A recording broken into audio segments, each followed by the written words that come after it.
말씀은 구약의 역대하 26장 3절로부터 8절까지 그리고 15절로부터 22절까지 제가 대표로 봉독하겠습니다. 구약 691쪽에 역대하 26장 3절로부터 8절까지 먼저 제가 봉독하겠습니다. 우시야가 왕위에 오를 때 나이가 16세라 예루살렘에서 52년간 다스리니라. 그의 어머니의 이름은 여골랴요 예루살렘 사람이더라. 우시야가 그의 아버지 아마샤의 모든 행위대로 여호와 보시기에 정직하게 행하며 하나님의 묵시를 밝히 하는 스가랴가 사는 날에 하나님을 찾았고 그가 여호와를 찾을 동안에는 하나님이 형통하게 하셨더라. 우시야가 나가서 블레셋 사람들과 싸우고 가드 성벽과 아브네 성벽과 아스돗 성벽을 헐고 아스돗 땅과 블레셋 사람들 가운데서 성읍들을 건축하며 하나님이 그를 도우사 블레셋 사람들과 구르바알에 거하는 아라비아 사람들과 마온 사람들을 치게 하신지라. 암몬 사람들이 우시야에게 조공을 바치매 우시야가 매우 강성하여 이름이 애굽 변방까지 퍼졌더라. 15절부터 다시 읽겠습니다. 또 예루살렘에서 재주 있는 사람들에게 무기를 고안하게 하여 망대와 성곽 위에 두어 화살과 큰 돌을 쏘고 던지게 하였으니 그의 이름이 멀리 퍼짐은 기한 도심을 얻어 강성하여짐이더라. 그가 강성하여짐에 그의 마음이 교만하여 악을 행하여 그의 하나님 여호와께 범죄하되 곧 여호와의 성전에 들어가서 향단에 분향하려 한지라.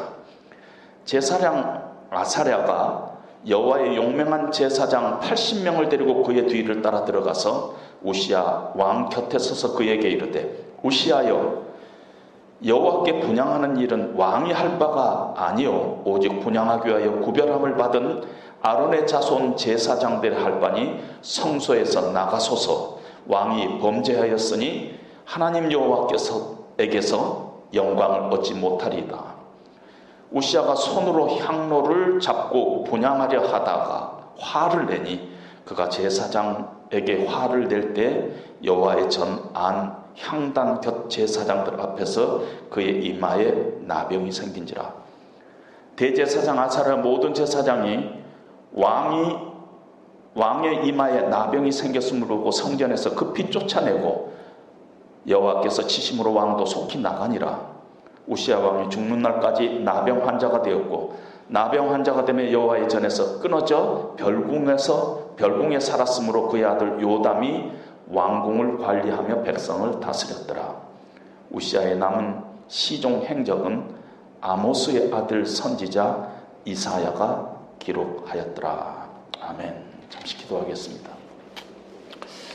하나님 아버지, 이 시간 저희들이 우시야의 일생을 펴니다. 하나님께서 그의 일생을 통해 우리에게 무엇인가 경계하고 무엇인가 교훈하기 위해서 이 말씀을 성경에 기록한 줄로 믿습니다. 오늘 이 시간 우리 안에 있는 우시야를 발견하게 하옵시고 우시야 안에 있는 우리들을 발견하는 시간 되게 하여 주시옵소서. 그래서 그의 일생을 통해서 하나님께서 우리에게 주시고자 하는 메시지에 우리가 경청하는 귀한 이 시간 될 수 있도록 하나님 은혜를 베풀어 주시옵소서. 예수님 이름으로 기도합니다. 아멘. 성경에는 처음은 아주 미약했는데 그 배경도 별로 좋지 않았었는데 나중에 아주 탁월한 인생을 산 사람이 있습니다.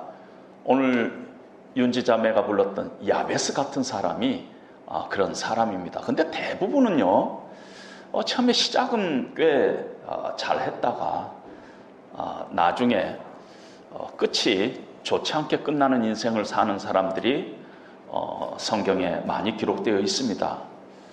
우리가 알고 있는 바울의 제자 중에 데마라는 사람이 있었는데 성경은 그를 충성되고 참된 사람이라고 표현을 하고 있는데 바울이 마지막에 죽기 전에 감옥에서 편지를 썼는데, 그때는 데마는 세상을 사랑하여 나를 버리고 떠났다 하고 데마의 마지막에 그 인생이 참으로 영적으로 불행한 결말을 맞이했다 하고 성경이 기록하고 있습니다.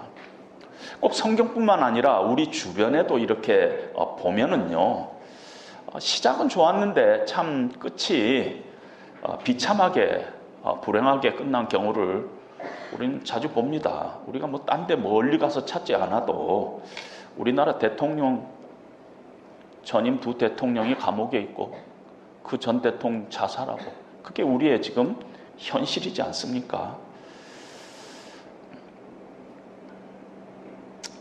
오늘 제가 설교 말씀 good beginning but bad ending. 처음은 참 잘 시작했는데 마지막이 참 비참하게 끝난 그런 인생, 그걸 우리가 다루고 있는데, 그 중에 한 사람이 우시야 왕입니다. 오늘 우리의 본문의 주인공이 우시야 왕입니다. 우리는 오늘 우시야 왕의 그 일생을 우리가 들여다보면서 우리가 경계로 삼아야 할 줄 압니다. 우시야 왕은 16살 때 왕위를 계승했습니다. 성경에는 이보다 더 빨리 왕이 된 사람이 있습니다. 아마 이 대목에서 저는 송인규 목사님 같으면 이때 성경에서 제일 빨리 왕이 된 사람이 누구게요? 하고 질문을 했을 것 같아요. 그리고 답은 바로 왕이다 그랬을 것 같아요. 바로 왕이 된 사람. 그냥 송인규 목사님이라면 그랬을 거라는 거죠. 아재 개그에 능하신 분이니까. 우시야 왕이 16살 때 왕위에 올라서 52년간 통치를 했습니다. 이건 아주 환상적인 인생을 살았다 하고 볼 수가 있습니다. 역사가들은 다윗과 솔로몬 왕 이후에 이스라엘이라는 나라에서 가장 강력한 왕이 누구냐 했을 때 우시야 왕이라고 다 표현을 합니다. 그 작은 나라인데 서쪽에는 블레셋이라는 나라가 있었는데 블레셋 나라를 쳐부수고 그 나라 안에다가 유다 성읍을 세웠습니다. 동쪽에는 암몬이라는 나라가 있었는데 그 암몬을 정복해서 그들로 하여금 조공을 바치게 했습니다. 남쪽에는 아라비아와 애굽이라는 나라가 있는데 애굽의 변방까지 우시야 왕의 명성이 파다하게 퍼졌다 하고 성경이 기록하고 있습니다. 오늘 우리가 생략한 그 중간에 보면은 그 국가를 내적으로 아주 강하게 통치를 했습니다. 예루살렘 성의 9절에 보면은 망대를 세우고 화살 쏘는 기계를 성곽에 배치를 했습니다. 그리고 어디서부터 그 새로운 무기를 만드는 법을 배웠는지 돌 대포를 그 위에다가 설치를 했습니다. 여러분, 그 당시에는 돌 대포지만은 오늘날 같으면 미사일 같은 겁니다. 미사일을 어디서 만드는 것을 배워가지고 거기다가 설치를 한 것입니다. 군대도 아주 강력했어요. 2,600명의 용맹한 지휘관을 둘 뿐만 아니라 군대가 30만 7,500명을 군대를 갖고 있었는데 그 군대가 정예군을 유지하고 있었습니다.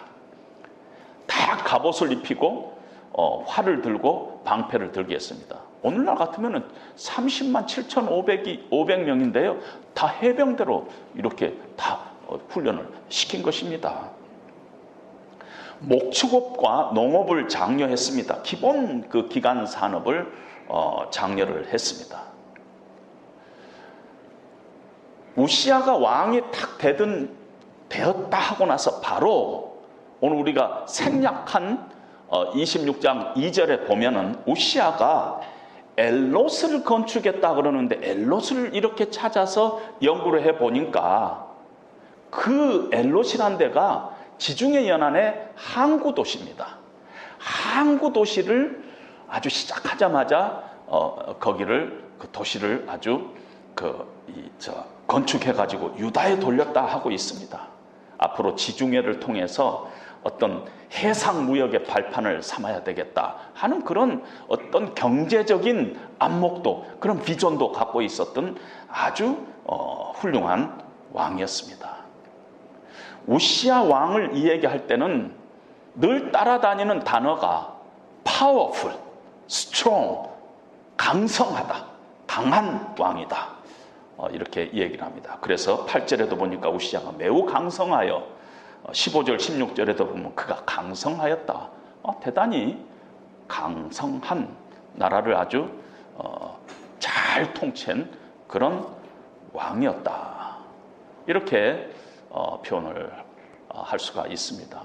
그런데 도대체 우시야가 이렇게 16살 때 왕이 돼가지고 여러 가지로 참 혼동된 그런 세상에서 어떻게 이렇게 잘 통치를 할 수 있을까? 그 배경은 뭘까?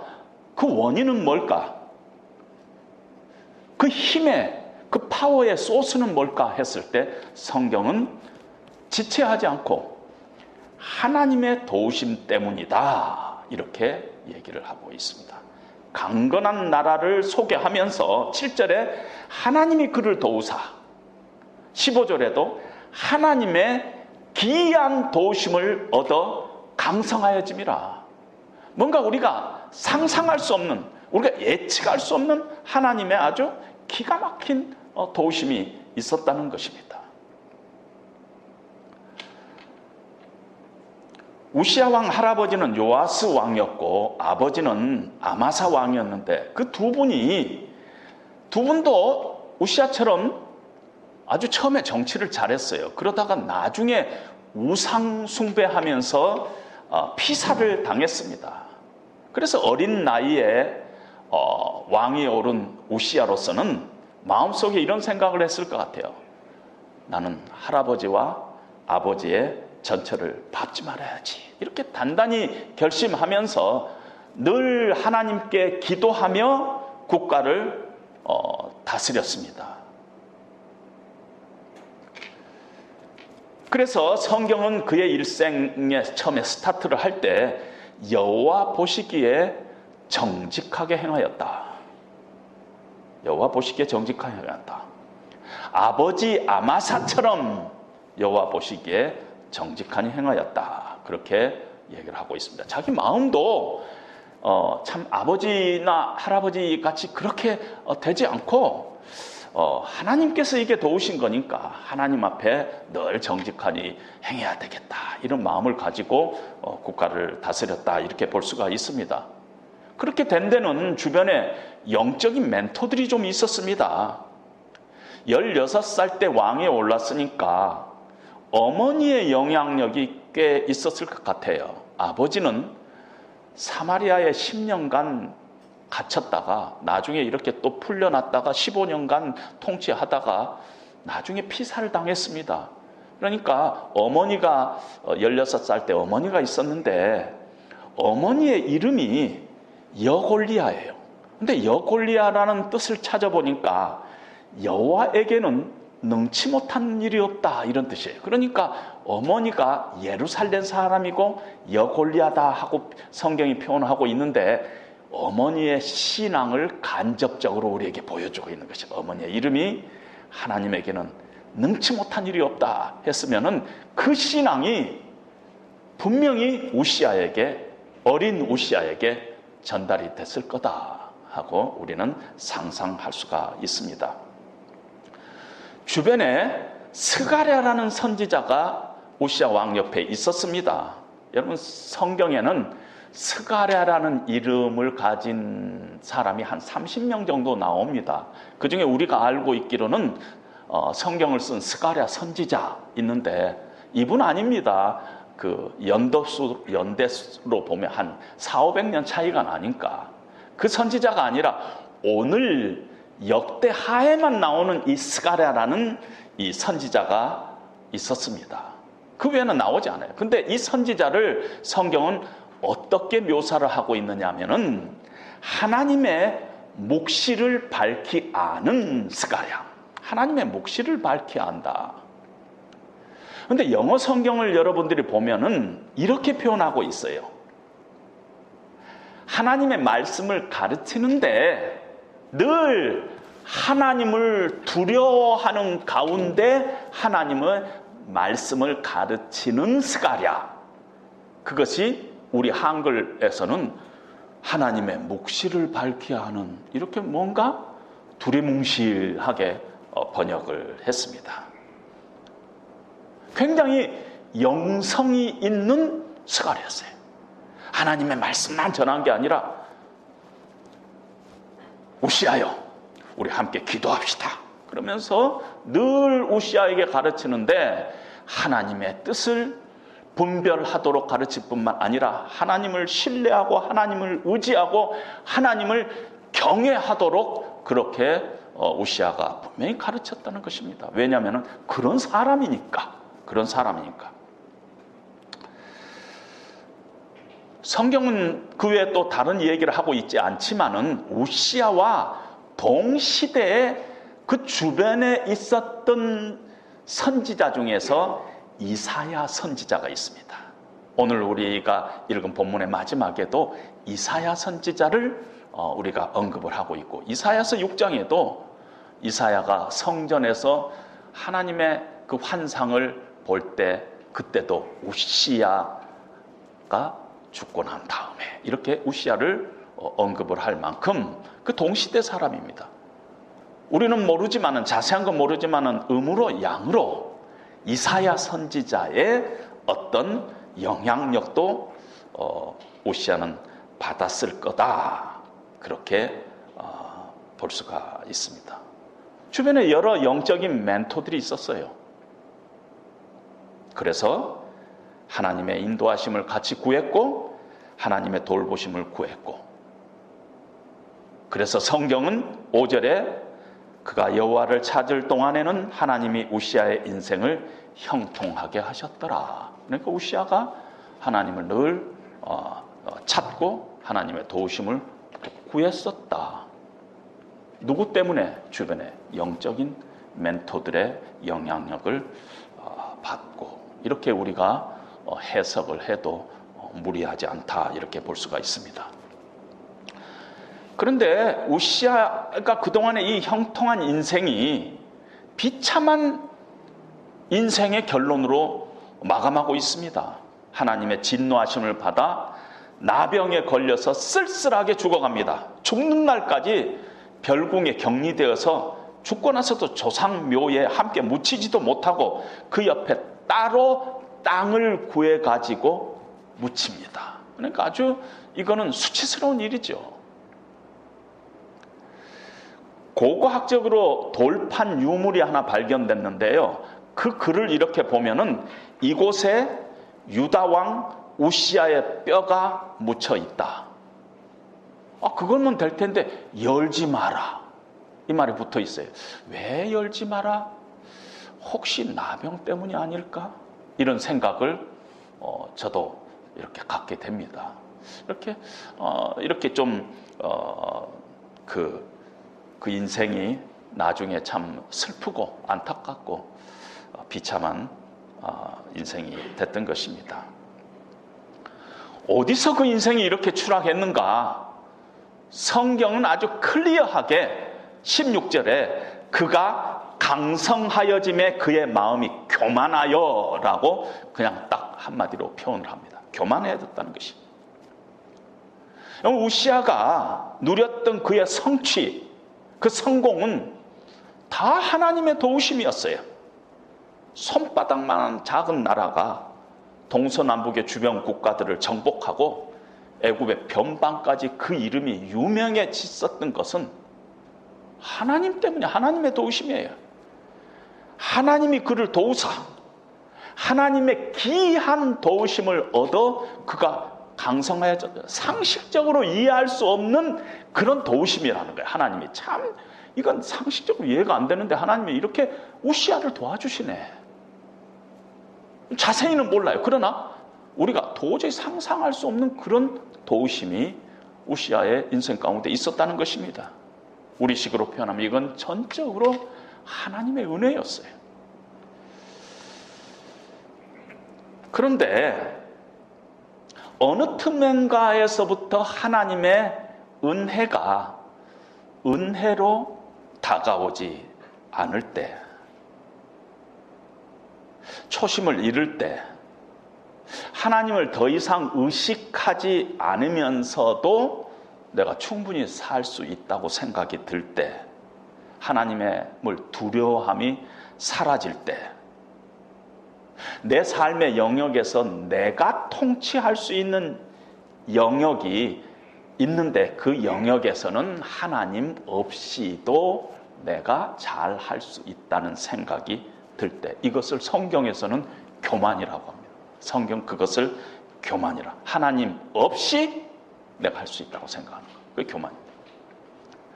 우시아가요, 언제부턴가 하나님의 은혜로 다가오지 않았어요.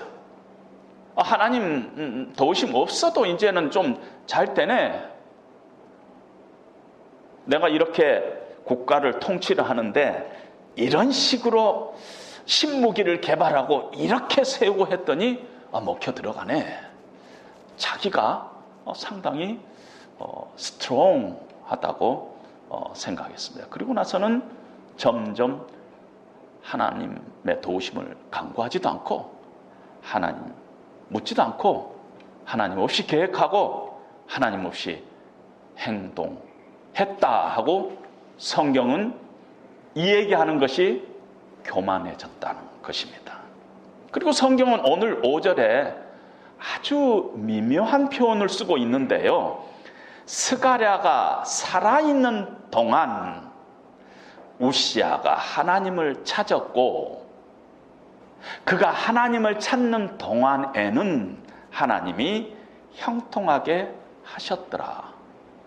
뭔가 뉘앙스가 좀 있어요. 성경이 하고 싶은 이 얘기가 있어요.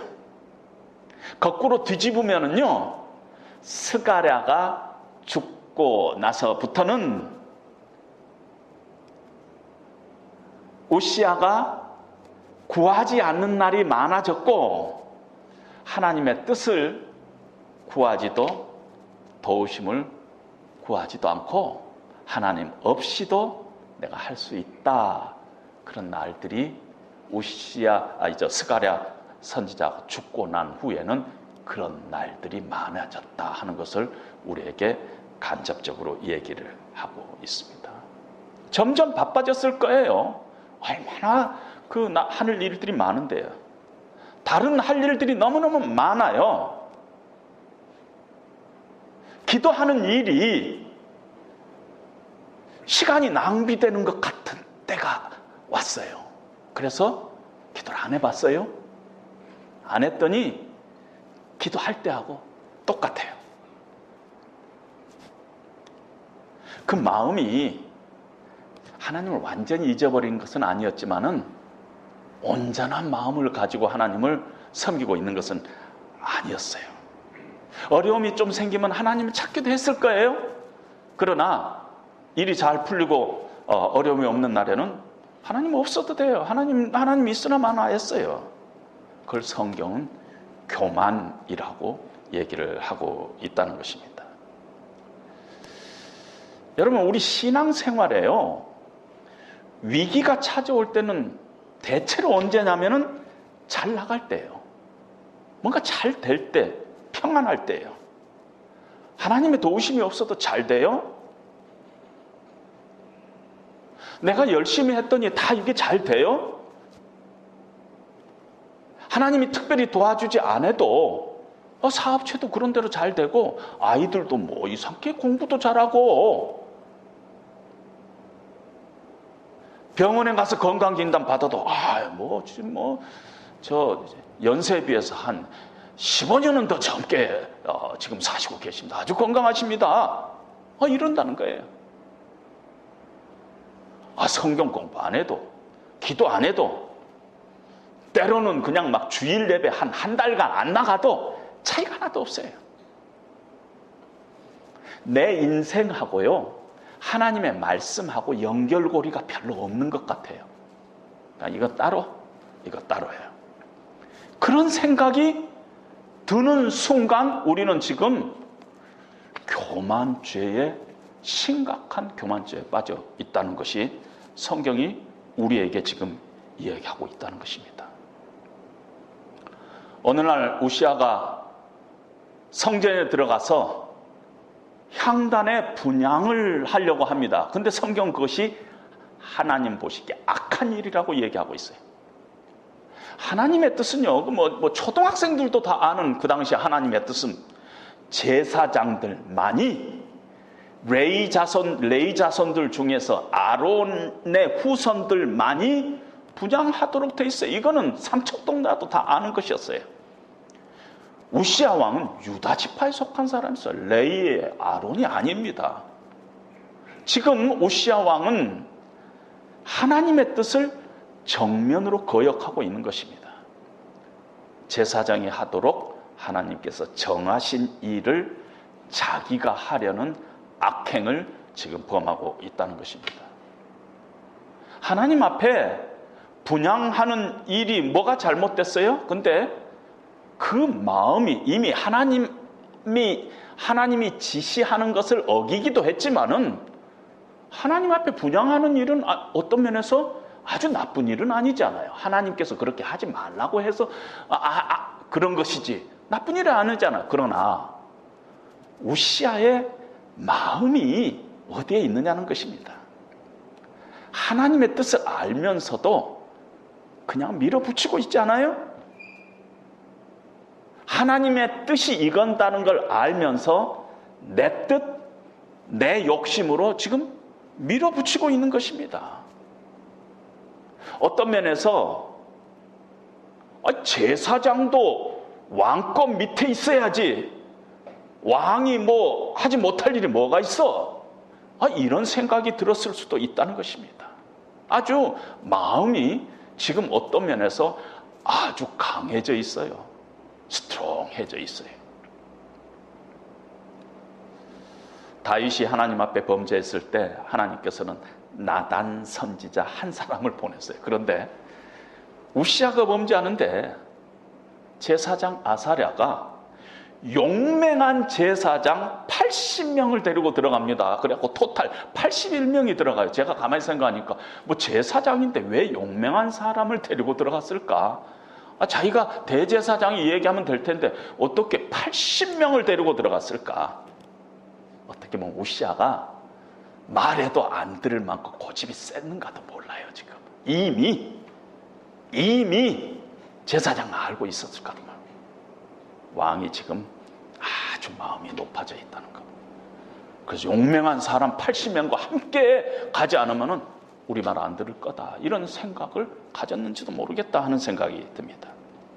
우시아가 자기 자신에 대해서 얼마나 자신만만하고 강해 있었는가 하는 것을 그냥 약간은 짐작을 하는 그런 부분이지 않나 하는 생각입니다. 언제부턴가 하나님이 세운 질서를 무시할 만큼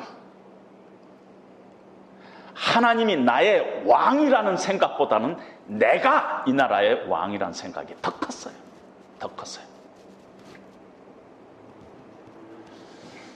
다윗도 하나님 앞에 범죄를 했지만은 다윗의 일생을 보면 늘 하나님 앞에 겸손했어요. 겸손했어요. 다윗은 왕이었어요. 왕도 보통 왕이 아니라 다윗 대왕이라고까지 표현을 할 만큼 아주 대단한 왕이었어요. 그런데 다윗의 마음은 늘 시편 145편처럼 왕이신 나의 하나님, 내가 하나님을 높이고 영원히 주의 이름을 송축하리다. 내가 왕인데 늘 하나님을 왕이신 나의 하나님으로 늘 그 마음속에서 고백하고, 그것이 하나님 앞에는 겸손했다는 것입니다. 근데 우시아는 마음이 그렇지 않았다는 것이에요. 내가 왕인데 이것이 더 강했다는 것이에요. 아사랴 제사장이 우시아 왕 그 앞을 막았습니다. 그리고 18절에 보니까 우시아여, 여호와께 분향하는 일은 왕이 할 바가 아니요 오직 분향하기 위하여 구별함을 받은 아론의 제사장들이 할 바니 성소에서 나가소서, 왕이 범죄하였나이다 하고 분명히 아주 단호하게 컨프런트 해가지고 말했습니다. 그런데 19절에 우시아의 반응이 뭔지 아세요?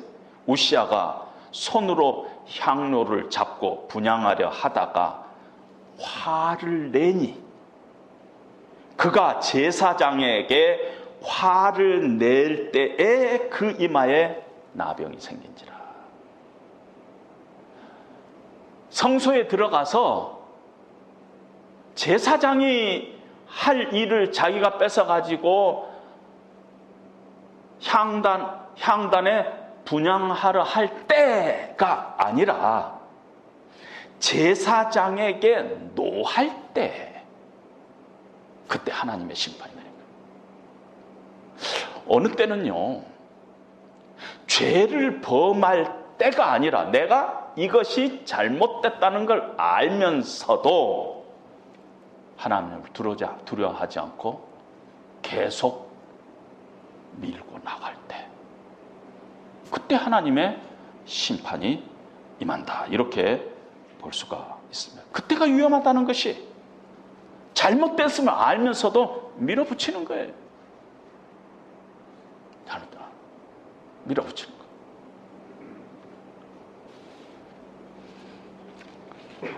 어제도 제가 어느 목사님에게서부터 교회 어려움을 상담을 받았는데, 보니까 다 잘못된 거 아는데 막 밀어붙이고 있는 거예요. 교회 안에서 하나님의 이름을 가지고 싸우는데 다 잘못된 거 아는데 막 밀어붙이고 있는 모습을 봅니다.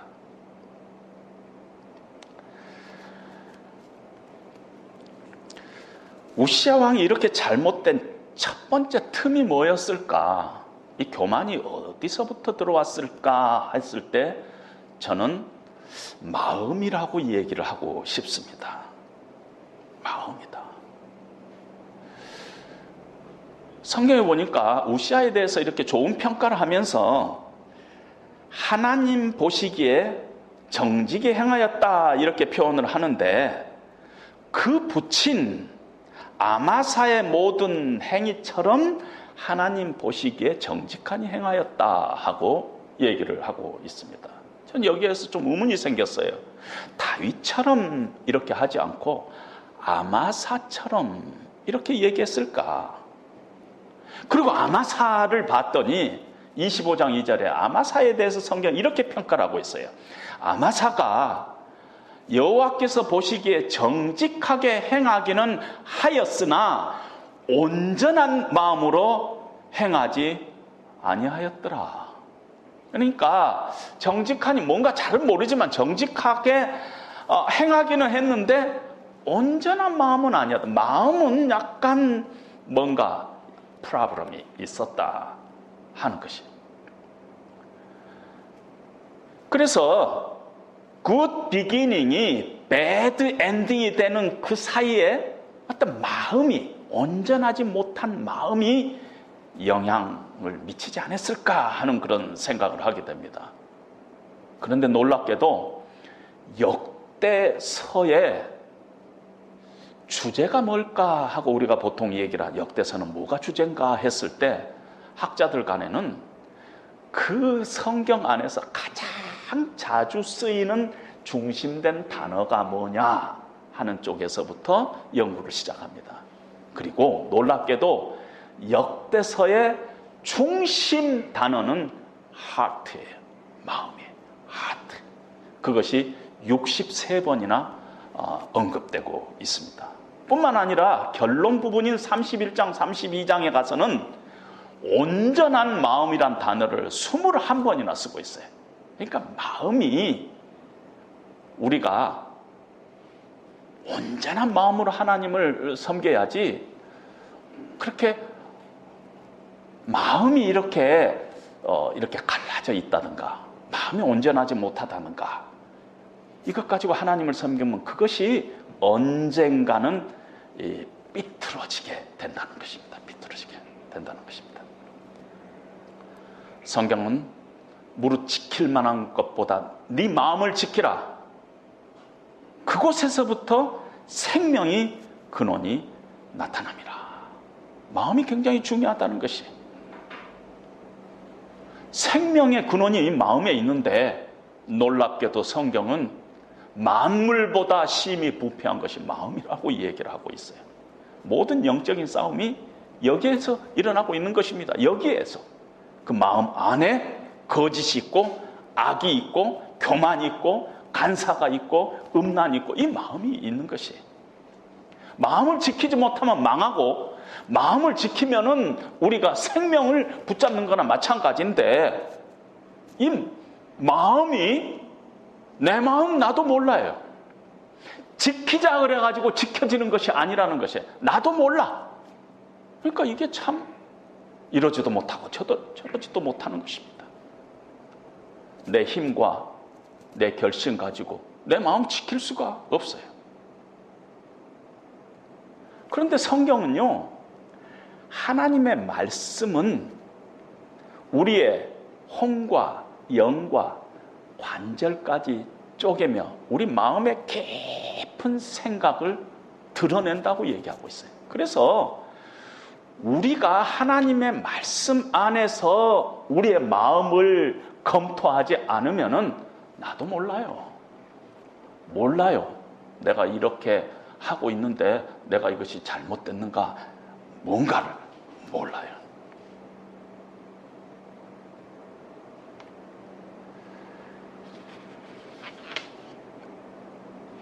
하나님의 말씀을 통해서 우리의 마음을 들여다보고 분별하고 우리가 하나님 앞에 기도하고 늘 하나님을 내 인생의 모든 영역에서 그분이 왕이다, 그걸 늘 고백하고 이렇게 살지 않으면요, 우리도 모르는 사이에 마음이 부패돼 가지고 하나님께서 주신 것을 감사하지도 않고 하나님께서 허락하시지 않은 거 욕심내고 그런 쪽으로 우리가 가게 돼 있다는 것입니다. 그러면 그것이 하나님 앞에 분향하는 행위라 할지라도, 하나님 앞에 예배드리는 행위라 할지라도 하나님을 망령되게 하고 하나님을 멸시하는 행위가 될 수 있다는 참 무서운 하나님의 경고가 이 안에 숨어 있다는 것입니다. 성경에 보면 하나님께서는요, 우리에게 줄로 재어준 구역이 있다 그랬어요. 하나님께서 이렇게 줄로 재어준 구역이어가지고 이쪽이 해야 된다, 이쪽은 하지 말라, 이런 구역이 있다는 것입니다. 로마서 12장에도 보면은 너희가 믿음의 분량대로 지혜롭게 행하라. 하나님께서 각 사람에게 믿음을 다 똑같이 주는 게 아니라는 것이에요. 어떤 분량이 있다는 것이에요. 그래서 자기의 분량대로 지혜롭게 행하라는 것이에요. 믿음을 분량대로 사용하지 않으면은 그건 욕심이라는 것이에요. 그건 교만이라는 것이에요. 저는 이 말씀을 준비하면서 코로나19 이전에 특별히 한국 교회를 생각해 봤어요. 생각해 보면서 특징이 있어요. 뭐냐면요, 좋게 표현하면 열심이고 아주 분주하고 아주 교회가 사역 중심이에요. 일 중심이에요. 무슨 세미나 있으면은 가가지고 배워와가지고 교회에서 다 적용하고, 또 어디서 무슨 성경 공부 했으면 가가지고 배워갖고 교회 안에 이 성경 공부 저 성경 공부 이런 성경 공부, 아주 교회가 사역 중심 일 중심 그렇게 움직였어요. 그렇게 생각하지 않으세요? 거의 그 문화가 그랬어요. 제가 어느 큰 교회, 유명하다는 교회에 목사님과 만날 일이 있어서 한번 간 적이 있었습니다. 그리고 그 교회를 소개하는 사역의 팜플렛을 봤는데 교회가 소개하는 사역의 팜플렛이 100가지가 넘어요. 100가지가. 그거는 코로나19 이전에는 좋은 교회였어요. 좋은 교회. 100가지 사역이.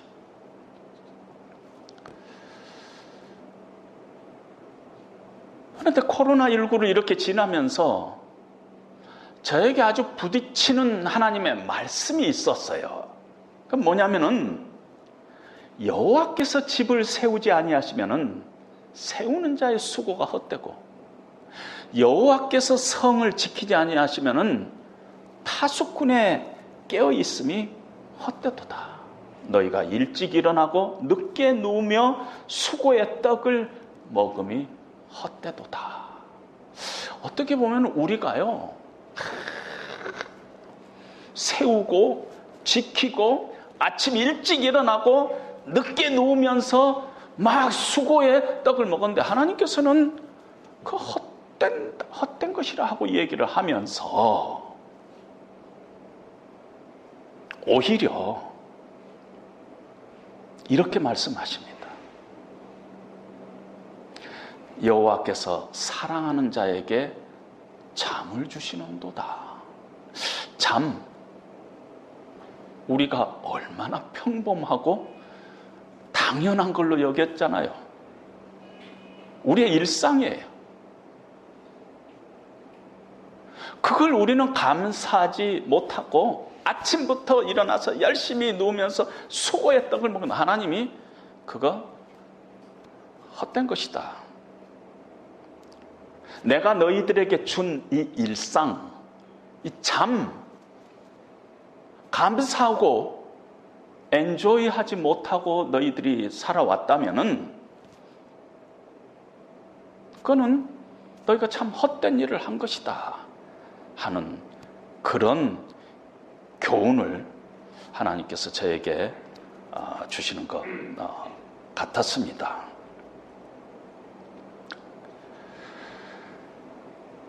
교회 사역이 늘면은요, 사역이 많으면은 좋지 않아요.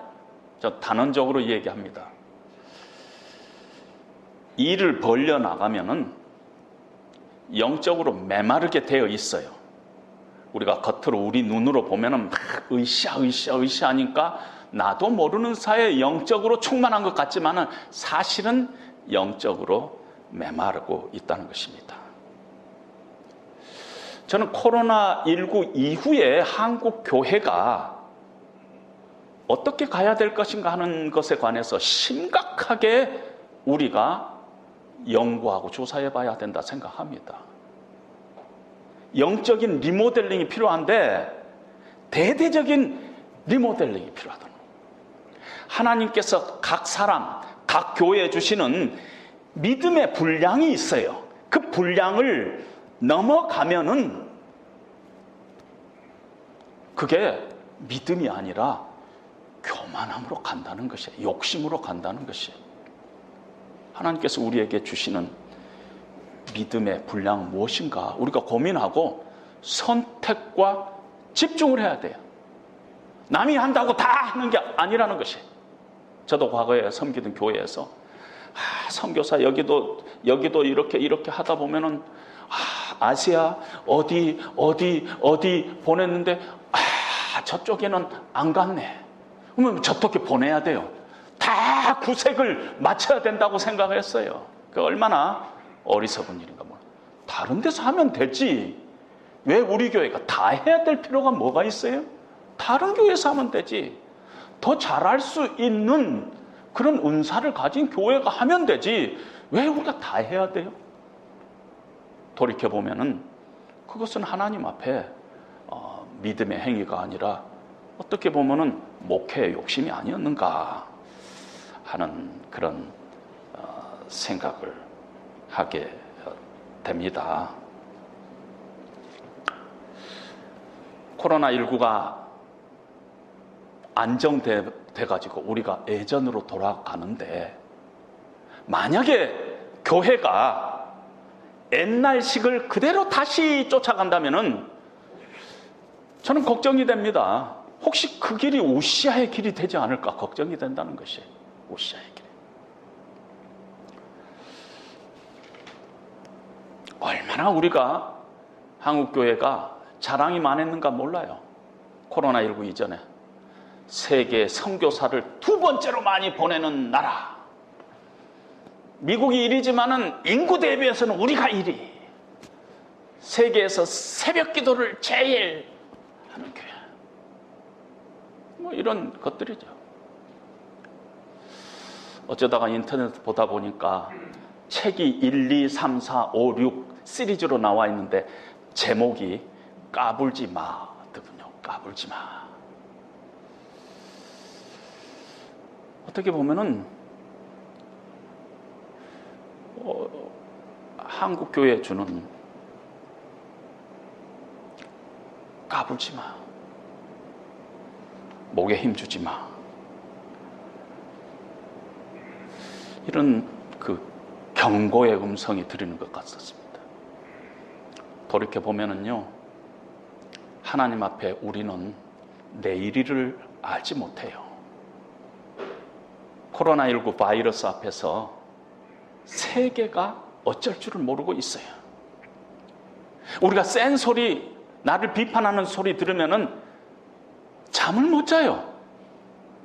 영적으로 아주 뛰어난 목사님들도 잠 못 잡니다. 어제 저한테 상담하는 목사님도 아주 훌륭하신 목사님인데 잠 못 잔다는 것이. 잠을 못 자. 잠 못 자요. 우리가 그렇게 연약한 존재예요. 그런데 내가 왕 노릇하면서 우리 인생을 살 때 그것이 얼마나 혼란스럽겠어요. 하나님을 나의 삶의 모든 영역에 왕으로 모시고 그분이 전지하신 하나님, 전능하신 하나님, 그분을 우리가 왕으로 모실 때 그때 정말 우리가 하나님이 주시는 평강과 그런 행복이 그때 오지 않나 그런 생각이 듭니다. 코로나19 이후의 삶이 우리에게는 더 나아지리라는 보장이 없어요. 기독교는 소망의 종교이기 때문에 소망을 하지만은 저는 좀 현실주의여가지고 그렇게 좋아질 것 같지가 않아요. 더 좋은 날이 올 것 같지가 않아요. 지금보다도. 경제적으로든지 모든 것이. 교회적으로도. 저는 장래 한국의 기독교 인구가 한 2% 내지 3%로 떨어질 날도 있을 거라 하는 그런 예측까지도 합니다. 다 기독교를 떠나고 나면은 뭐 지금 우리가 뭐 20%니 뭐 하지만은 언제 10%로 떨어지고 언제 5%로 떨어지고 언제 2% 언제 2% 3% 떨어지고 2% 떨어지니까 모른다 하는 생각을 갖게 됩니다. 지금 우리에게요, 어떤 의미에서 그러한 현실적인 상황 가운데서 우리에게 하나님의 귀한 도우심이 필요한 때예요. 하나님의 은혜가 우리에게 지금 정말 필요한 때다. 우리가 필요한 때다. 그런 생각을 하게 됩니다. 각자에게 주신 한계도 있습니다.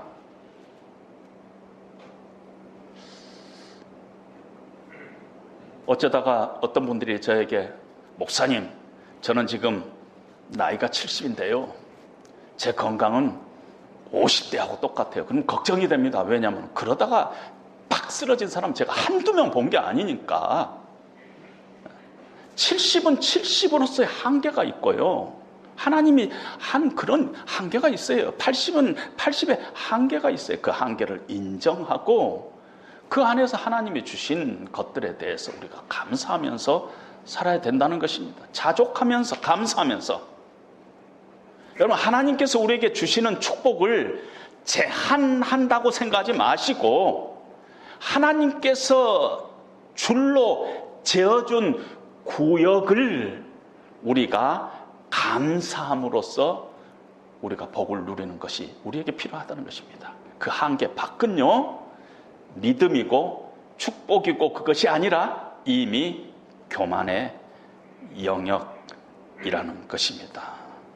그래서 늘 우리가 나의 나 된 것은 하나님의 은혜다. 하나님의 은혜가 아니고서는 내가 한 걸음 더 뛸 수 없는 그러한 존재다 하는 것을 늘 고백하면서 우리의 일생을 살아야 할 줄로 압니다. 우시야의 이름은요, 우시야, 이 말은 무슨 뜻이냐면은 The Lord is my strength. 하나님이 나의 힘이시다. 근데 우시야는요, 그렇게 살지 못했어요. 이름처럼 살지 못했습니다.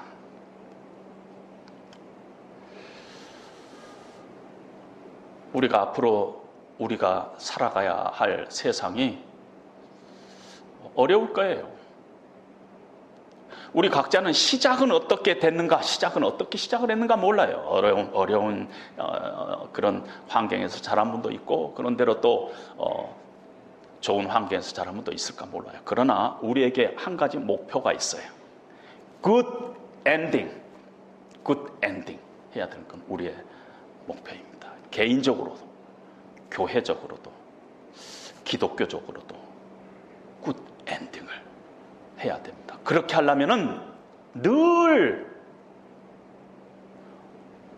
우시야 이름처럼 살아야 돼요. The Lord is my strength. 하나님이 나의 힘이시다.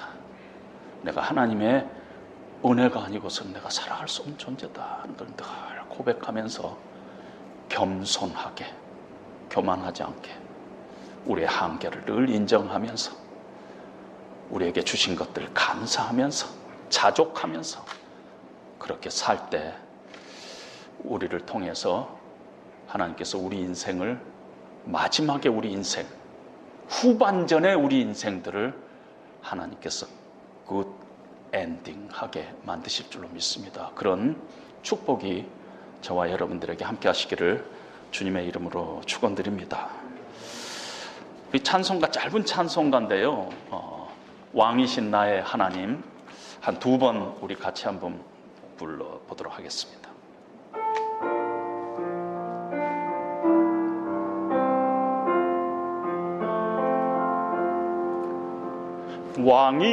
왕이신 나의 하나님, 내가 주를 높이고 영원히 주의 이름을 송축하리이다.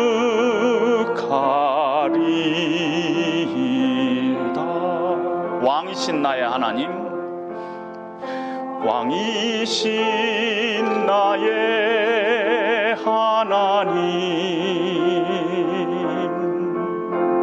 내가 주를 높이고 영원히 주의 이름을 송축